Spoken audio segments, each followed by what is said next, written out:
நான் பார்க்கிறேன். தமிழக வெற்றிக் கழகம் நிச்சயமாக அந்த கட்சியினுடைய வளர்ச்சிக்கு பயன்படக்கூடிய மிக முக்கியமான கருவியாக திரு செங்கோட்டையன் அவர்கள் இருப்பார் என்று நான் திடமாக நம்புகிறேன்.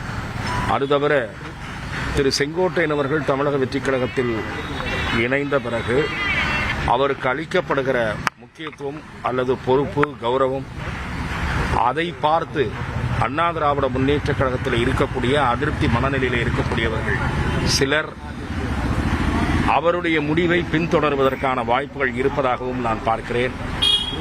இன்றைக்கு தமிழக வெற்றிக் கழகம் என்பது திராவிட முன்னேற்ற கழகத்திற்கு போட்டியாக தேர்தல் களத்தில் சொல்லப்போனால் பிரதான போட்டியாளராக அண்ணா திராவிட முன்னேற்ற கழகத்திற்கு சமமான வலிமையோடு திகழ்கிற ஒரு அரசியல் சக்தியாக இருக்கிறது. சில பகுதிகளிலே அண்ணா திராவிட முன்னேற்ற கழகத்தை விட தமிழக வெற்றிக் கழகத்திற்கு கூடுதலான ஆதரவு இருப்பதாக எனக்கு தெரிந்த கருத்து கணிப்புகளை நடத்துகிற 1-2 நண்பர்கள் தெரிவிக்கிறார்கள்.